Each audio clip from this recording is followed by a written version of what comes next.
Hello mga boss, sa mga oras na to pala ay on the way na ako sa pinakamamahal kong trabaho sa The Landmark Makati. Bale, nung time na yan ay halos tinapos ko na muna yung pang umaga kong biyahe sa MC Taxi. Kasi 30 minutes na lang before time in ko na sa duty ko. Pang closing ako kaya sobrang tirik na tirik yung araw nung time na yan.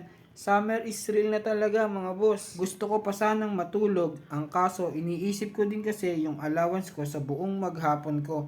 Sa umaga kasi mga boss, kung di nyo may tatanong before ako pumasok, bumiyahe muna ako ng MC Taxi. Dahil kailangan ko kasing kumain ng lunch break, ng coffee break. Need ko din kasi ng pambayad ng parking. Wala kasi kaming free parking sa Landmark. Bali yung free parking lang ay yung mga direct hire sa regular ng Landmark.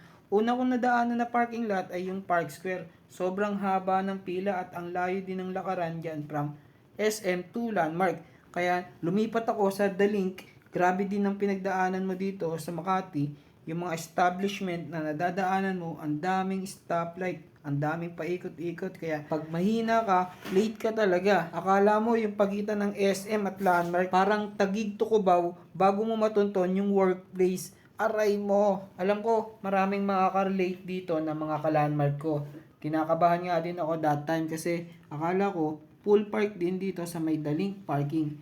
Ito din kasi yung isa sa mga parking lot na may flat rate kasi sa ibang parking lot dito ay 60 pesos for 3 hours.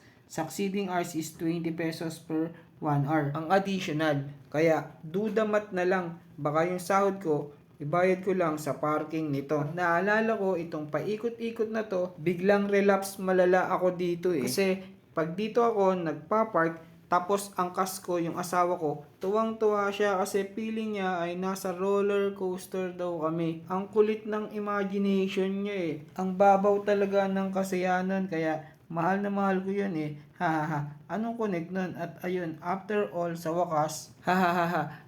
Nakaparada na din. Hindi pa dyan natatapos ang mission ko sa buhay.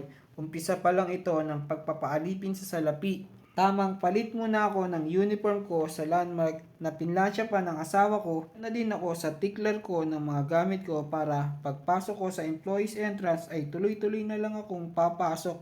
Hanet no, di pa din tapos. Hahaha, lakad matatag pa ako ng mga time na yan. Dahil after sa mahaba-habang biyahe, mahaba-habang hagdan naman ang susuungin ko. Sigurado ang lusog ng mga puso ng empleyado ng Landmark. Akyat baba ka ba naman eh, ewan ko na lang talaga. Easy-easy lang ako dyan dahil may 15 minutes pa naman ako bago mag-time in. Sa makakahula kung ilang step yung hagdan dyan, may chocolate kayo sa akin. Kaya dun ka bibilib sa mga empleyado rito, ang lulusog at healthy pa. Kaya big shoutout sa tropa nating 59 kay Bay, tas kay Wakol na madalas kong nakakasabay na palagi na lang nagmamadali na halos malapit ng mali. O di ba ang sarap sa pakiramdam kapag may sobra ka pang oras, hindi yung eksakto yung nagmamadali ka kasi ang hirap, nagagahol ka talaga.